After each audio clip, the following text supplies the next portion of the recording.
It's back for the first time since 2010. The big finale. The World Rally Championship rolled into Japan for a brand new all-out tarmac assault. 3 days, 19 stages on what promises to be one of the toughest tests this year. Friday's action and 6 stages to run today, and 2022 World Champion Rovanperä was the first man into the stages and he laid down the gauntlet. Fastest through, despite getting smoke inside the car, he grabbed the overall rally lead by 1.5 seconds from Thierry Neuville's Hyundai. I have a lot of understeer, and on this kind of road, yeah, you kill the front tires and you cannot drive at all. Then halfway of the stage something started to smoke in the cabin quite a lot. There was a lot of smoke inside the car, so we have to check what it is. Sebastian Ogier here in Japan alongside new co-driver Vincent Landais. Good early pace, but they picked up a puncture and dropped over 2 minutes. Just the usual puncture. So you stopped to change it in there? Yeah. Middle of the stage, so too many Ks to go. And how did you get it? Absolutely no idea, to be honest. Very narrow, a lot of leaves on the road, so you don't see everything. But I didn't feel anything, so I don't know. Tanak was also in the wars. He dropped nearly 10 seconds, having to stop in the tunnel to let the dust clear before he could get going again. Not the start he was hoping for. We stopped in the tunnel as well. It's full of dust, so yeah, it's you can't see even the bonnet. But far worse was to come for Tanak's teammate Dani Sordo. His Hyundai first stopped in the stage and then caught fire. Both Dani and co-driver Candido Carrera completely unharmed, but unable to control the blaze. The car was lost. It was coming really quickly. From the beginning of the stage, the car started to smell petrol a lot.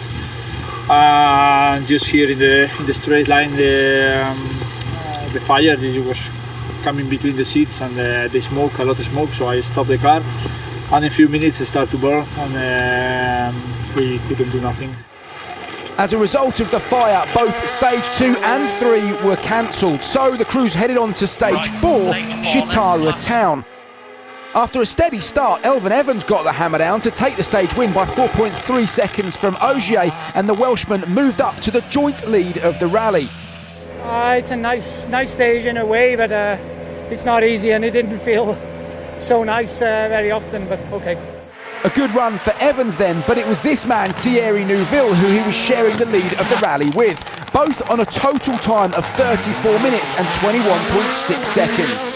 The visibility is so bad with the sun and in the trees.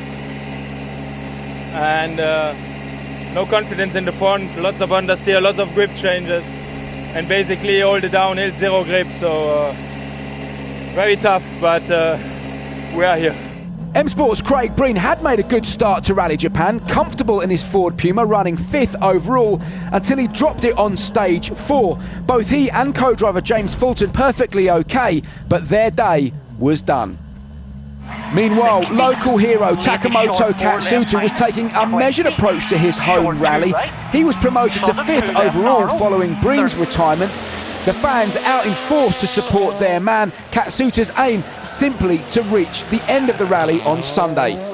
I improved pretty much, so I feel more natural driving, and yeah, still I was a bit hesitant carry the speed because of some green mosses. You never know how much grip there is, so but yeah, it's okay. 4 seconds is not so bad. I was a bit careful, so quite okay. Up at the front, and another stage win for Elfyn Evans on stage 5, and the Welshman now held a lead of 1.1 seconds over Neuville, with Rovanperä 4.3 further back in 3rd. With stage 7 cancelled as a result of damage to the safety barrier following Craig Breen's accident, stage 6 would be the last of the day's action, and this time Rovanperä set the pace, going 3/10 quicker than Evans.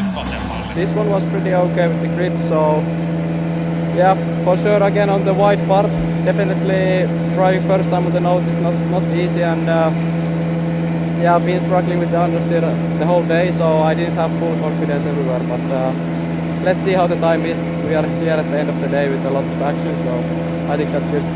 Thierry Neuville dropped 2.2 seconds in the final stage of the day, which means it's Elfyn Evans who leads Rally Japan by 3 seconds from Neuville, with Rovanperä 3rd, 2.1 further back. It's been tough, but quite short somehow. You know, obviously only 4 stages done, but it's still not been easy, to be honest. You know, the stages are very demanding. Different feeling generally in all the stages. You know, everything has something different, so you always want something a bit different from the car, but overall it's okay. An action-packed start to this year's Rally Japan, and we're only just getting going.